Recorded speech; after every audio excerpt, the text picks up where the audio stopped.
For 200 years, Earth had been noisy, not in the sonic sense. Sound doesn't carry in the vacuum of space, but in the way a fire roars in the dark. Data signals human movement, trade, wars, laughter, and diplomacy. Everything had poured from Earth like heat from a forge. From the first crude radio waves to quantum entangled messages, the homeworld of humanity had never once gone silent, until it did. On galactic standard date 9945.21, the entire planet of Earth went dark. No signals, no quantum pulses, no orbital relays, no freighters leaving the Sol system. Even the infamous Exynet forums, where humans debated and flamed across hundreds of species, simply froze mid-post. At first, the wider galaxy thought it was a glitch. Human tech, after all, was notoriously chaotic, improvised, patched together, stubbornly functional in ways that baffled engineering councils. But then came the hours. Hours turned into days. Silence. The diplomatic channels remained unanswered. The Martian embassies flickered into standby. The Lunar Orbit Trade Hub turned its beacon red. Earth's automated defenses still orbited, watching, but no human responded. Surveillance drones from the Vasari Confederation were the first to go in, small, sleek recon vessels cloaked in nanotech shadows. None of them returned. The Confederation called it a solar flare incident. But when the Uli observer sent a stealth scout equipped with subspace shielding, it too disappeared. That was when the galaxy began to grow uneasy. The last recorded message from the observer was one word, half-corrupted, awakening. Fear rippled outward from the Sol system like a cold wave. Earth had not been invaded. There was no sign of external attack. There was no wreckage, no mass energy spikes, no evidence of orbital bombardment or biocollapse. There was just silence.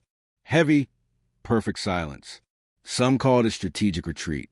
Others whispered darker things. The galaxy remembered what humans were. Not just allies, not just inventors or soldiers or traders. They were predators. They were problem solvers who did not believe in impossibility.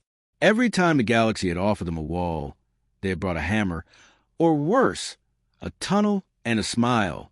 So when they went quiet, people remembered stories of how the humans had fought back the Rask hive using atmospheric detonation tactics no sane species would attempt, of how they had reverse-engineered a broken alien battleship and launched it back at its creators 3 weeks later, improved, of how one human, a single unarmed diplomat, had walked into a tribal war zone and walked out with every warrior bowing to him.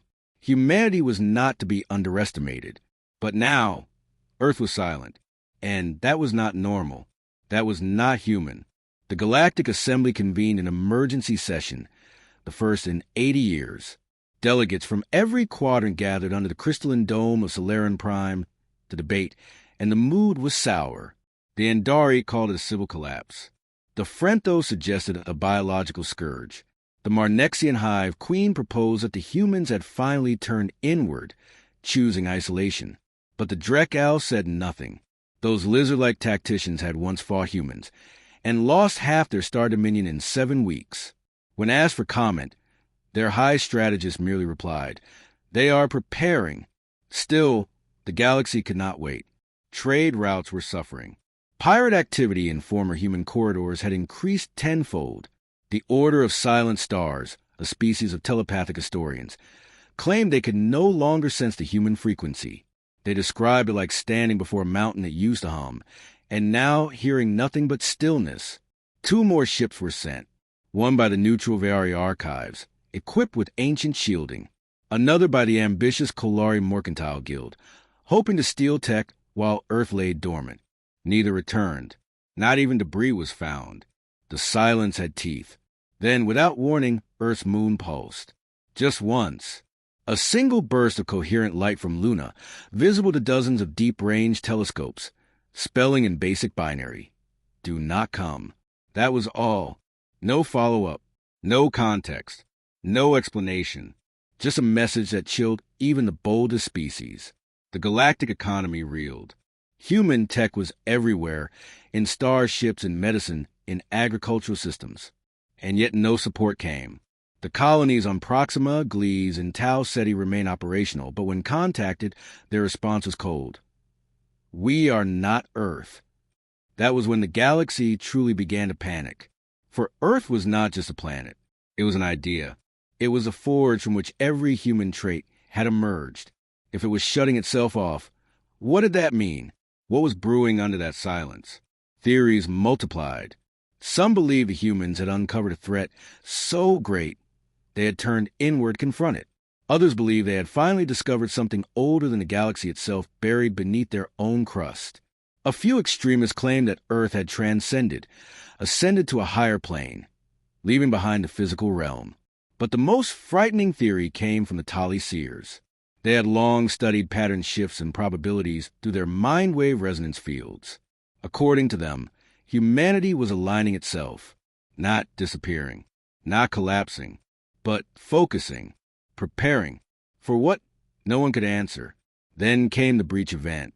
On Galactic Standard Date 9945.98, a rupture in local space-time was detected just beyond the orbit of Neptune. It lasted less than a second, but during that second, every sensor across 100 parsecs was blinded, and when vision returned, there was something there, a ship, massive, unnamed, unlike any Terran ship in the archives.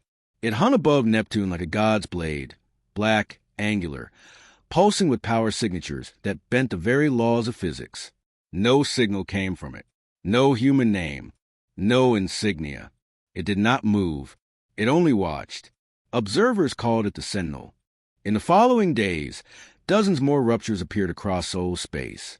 Each time, another ship emerged, silent, motionless, watching, until the entire system was encased in a sphere of these ships, a shield, a warning, a trap none dared approach.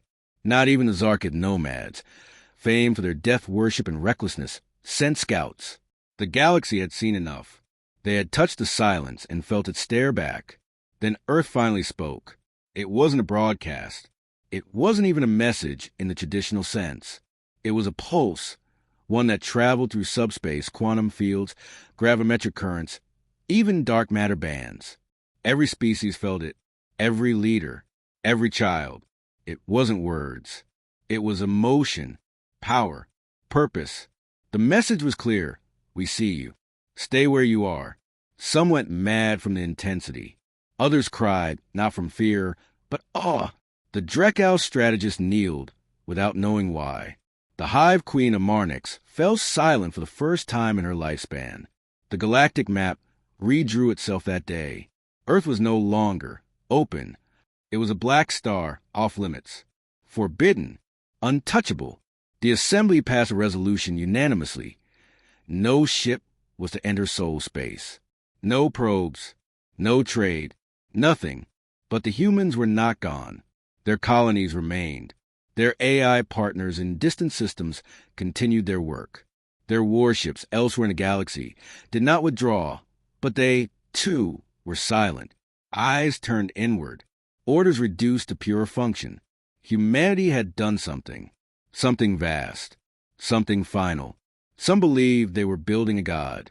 Others believed they were becoming one. All anyone knew was this. Earth had gone silent, and the galaxy, in its infinite wisdom, chose to listen.